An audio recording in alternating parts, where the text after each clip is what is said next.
Red wine juice should be treated with respect. Have you ever burnt your red wine juice? If you have, then I am the person to help you with your dilemma. Welcome to Delicious Cooking. My name is Alex and I love to cook. So let's get together and make food fun again. Easy, delicious cooking for my family, for my...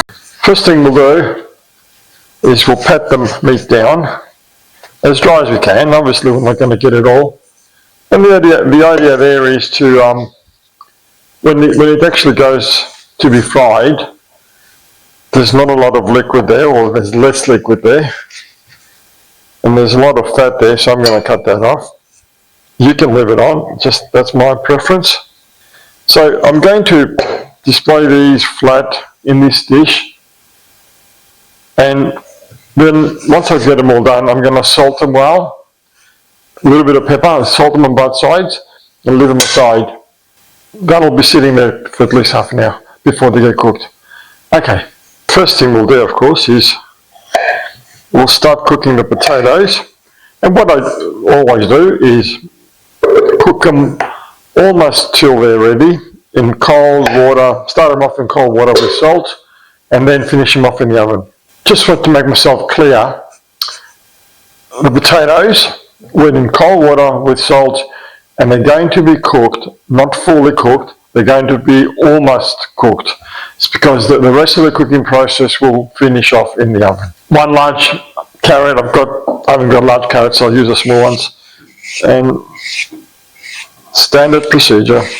Now I'm going to slice these carrots finely, because they're going to go into the frying pan after the meat to add flavour to the sauce, and then they'll be taken out.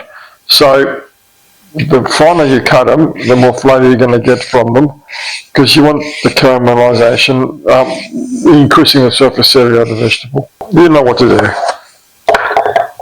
Cut them finely. The carrots are done. Celery is getting done.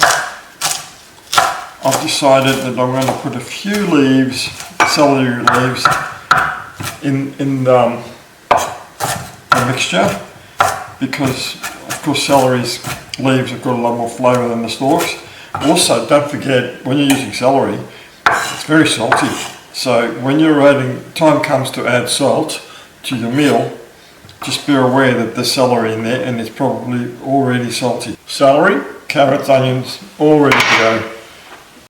Next thing we'll do is the garlic. Just want to get it fine, which means also that when I do put it in, you'll go in at the last minute, otherwise there's a good chance it will burn. The potatoes are partially cooked, still got a little bit to go, and what I'm going to do now is give them a bit of a rough treatment, just to get a little bit of the edges coming apart, but I don't want the potatoes to come apart.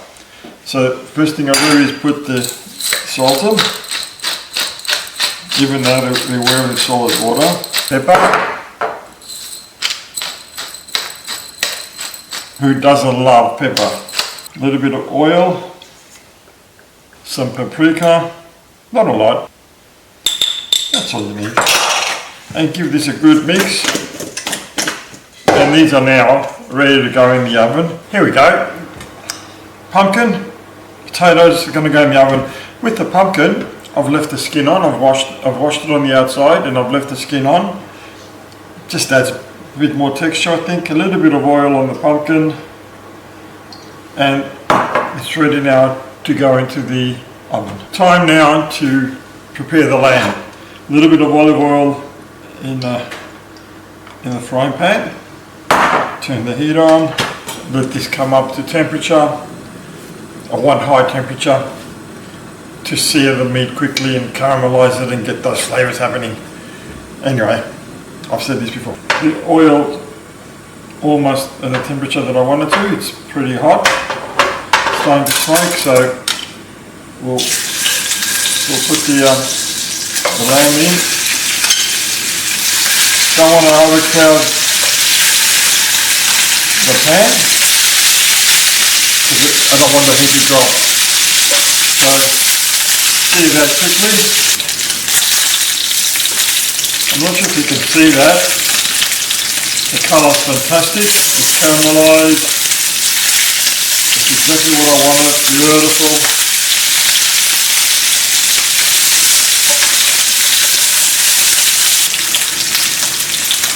I'm not sure if you can see that, but it's really well caramelised on both sides, so they can go in now to rest.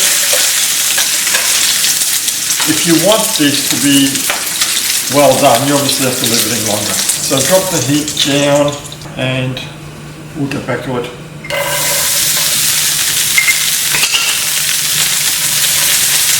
It's still too hot. Don't want it to be this hot now, but it'll cool down. The onions and the celery.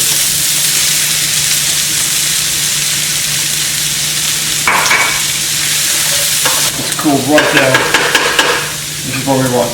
Okay then, I haven't added any salt. Celery salty, and the stock's got salt in it as well. So I'll check the salt and the pepper at the end and adjust it there. Now, put the garlic in.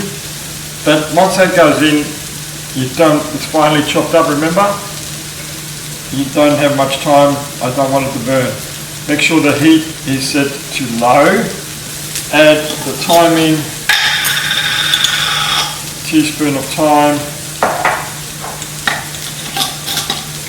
and a teaspoon of rosemary. And these vegetables now will become part of the red wine juice. Did I say it correctly? Juice? Red wine sauce. Red wine, half a glass. If you can't drink the wine, don't use it.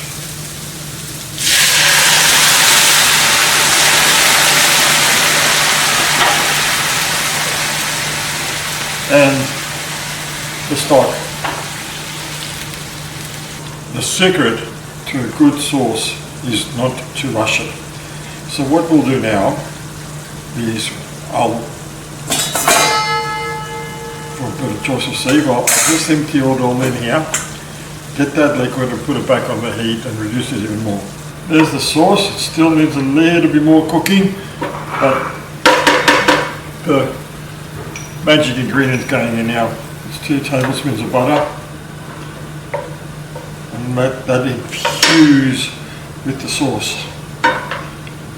Infuse. Yeah, I like that. That will thicken it.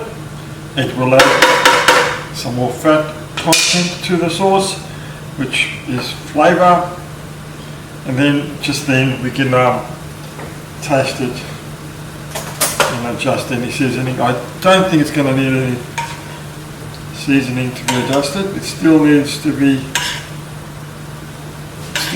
be cooked more. It's still a bit runny. And it'll thicken considerably. Again, low heat.